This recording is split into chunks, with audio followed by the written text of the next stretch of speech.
Des fois, il y a des gens qui disent «Oh, les aveugles, tu les emmènes là, là, pour eux c'est pareil». Bah, pas du tout, hein. D'accord, on ne voit pas les images avec les yeux, mais on les voit différemment. Bonjour tout le monde. Je suis né à Paris dans le 20e arrondissement, rue des Pyrénées. Il y avait beaucoup d'amour, beaucoup de chansons dans les rues. J'habitais au 5e sans ascenseur. Je descendais sur la rampe pour faire peur aux voisins. Ils disaient «J'ai peur, tu vas tomber!» Mais je tombais pas. Dans le quartier, on m'appelait «Oh, ben c'est le petit qui voit pas clair!» J'étais super connu, attends, superstar. Saint-Mandé, c'était obligé parce que c'était la seule école qui accueillait des non-voyants en primaire. La directrice est entrée dans la classe et elle a dit qui veut apprendre le piano? Bah, moi j'avais 2 mains, donc j'en ai levé une. Et je lui ai dit bah, moi je veux bien. Hein. Et là j'ai découvert ce que c'était qu'un piano. Et les notes de la gamme. Quelle rencontre d'amour avec la musique. Alors je voudrais faire tout de suite tomber un mur psychologique.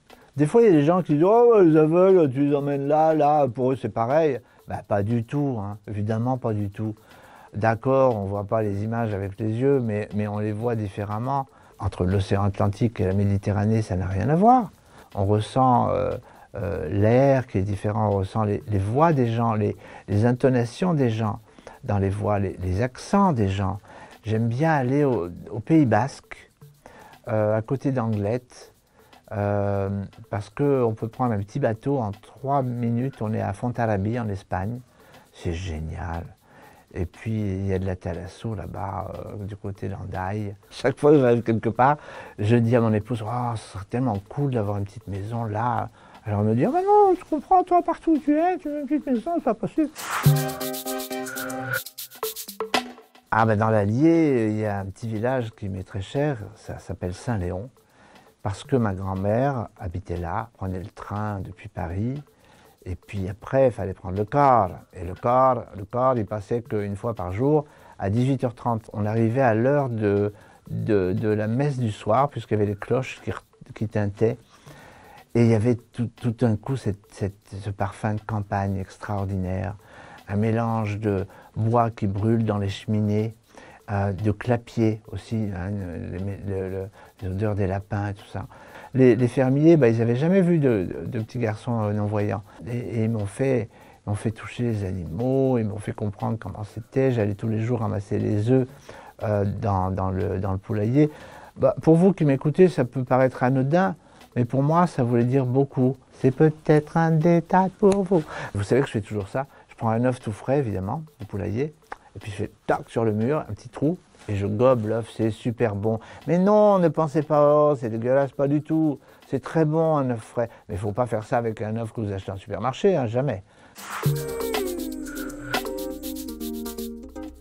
La pompe aux pommes, c'est une tarte revisitée avec des pommes fruits. En dessous, il y a une compote, tout ça maison, évidemment. Et puis, il y a un couvercle de pâte.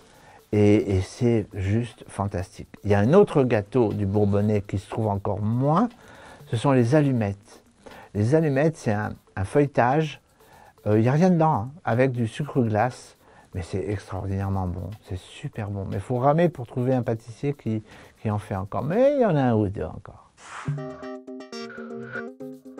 Puisqu'on est entre nous, je vous raconte qu'il y a 3 mois, j'ai ma place qui s'appelle Place Gilbert Montagnier, dans ce petit village de Saint-Léon. Imaginez pour moi ce que c'est que d'avoir ma place, j'aurais jamais imaginé.